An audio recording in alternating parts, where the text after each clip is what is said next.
Salut à tous la famille, c'est Shkeki. Aujourd'hui on va voir 9 animés de cet automne 2022 où le héros est surpuissant. Je compte sur vous comme d'habitude pour le petit like et puis sans plus attendre, commençons.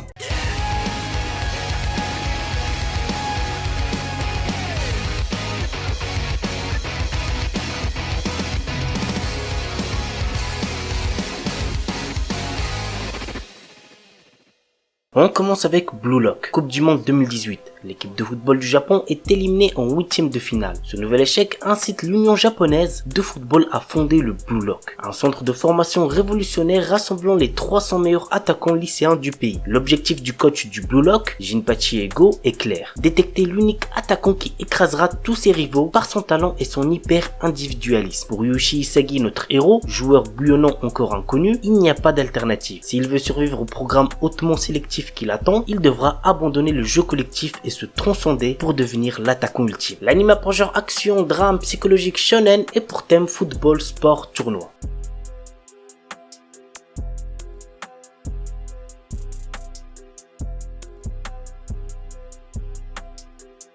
Chainsaw Man. Denji, notre héros, est un adolescent qui vit avec son chien démon tronçonneuse, Pochita. À cause d'une énorme dette que son père a laissée derrière lui, le garçon se retrouve dans la misère la plus totale, cherchant avec Pochita à rembourser l'argent en récoltant des cadavres de démons pour le compte d'une organisation. Un jour, Denji est trahi et tué. Encore conscient, il passe un contrat avec Pochita et renaît sous le nom de Chainsaw Man, un homme au cœur de démons. L'anime a pour genre action, aventure, horreur, épouvante, mystère surnaturel et pour thème combat, démons, détective, organisation secrète.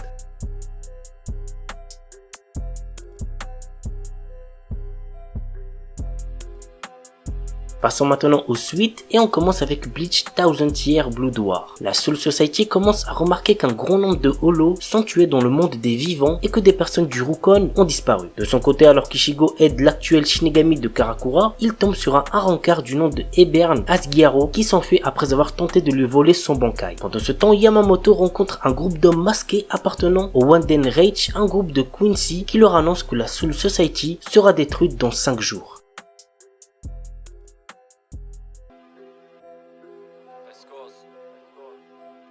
My Hero Academia saison 6. Grâce à son alliance inattendue avec le Front de libération des facultés para-humaines, la Ligue devient une menace réelle à l'échelle nationale. Hawks, toujours infiltré dans l'organisation, presque une action d'envergure se prépare. L'heure est à la mobilisation de tous les héros. Bref, je pense qu'on va très certainement se régaler avec cette saison 6.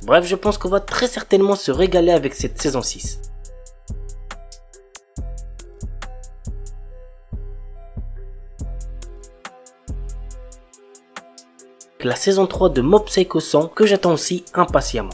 Akuyaku Reiju Nanu dit Last Boss Wukate Mimashita. Étant gravement malade, une jeune fille a passé la majeure partie de sa vie dans une chambre d'hôpital à jouer à des Otome Games pour passer le temps. Mais un jour, elle se retrouve dans la peau de Irène Lorraine d'Autriche, la méchante de l'un de ses jeux. Lors du banquet célébrant la fin du trimestre d'hiver de l'académie, Cédric Jeanne Ilmer, le prince héritier et ami d'enfance d'Irène, annule publiquement ses fiançailles avec elle et annonce qu'il est amoureux de Lilia Rainworth, la protagoniste du jeu. Consciente de l'avenir tragique qui l'attend et déterminée à le changer, la jeune fille décide de conquérir le roi démon, Claude Jean Elmer, le boss final du jeu ainsi que le demi-frère de Cédric en le faisant tomber amoureux d'elle. L'anime a pour genre comédie, fantasy, romance et pour thème autrement de démon réincarnation.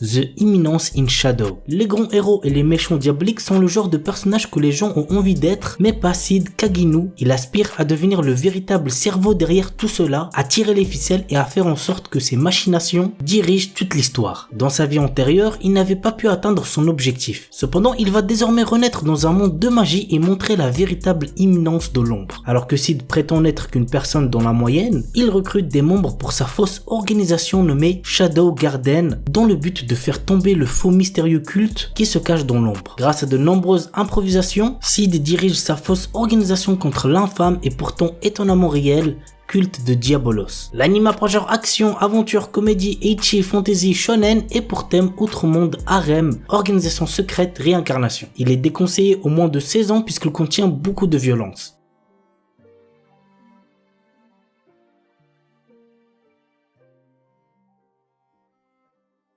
la 3e saison de The Daily Life of the Immortal King et on termine avec la saison 2 de Move Love Alternative.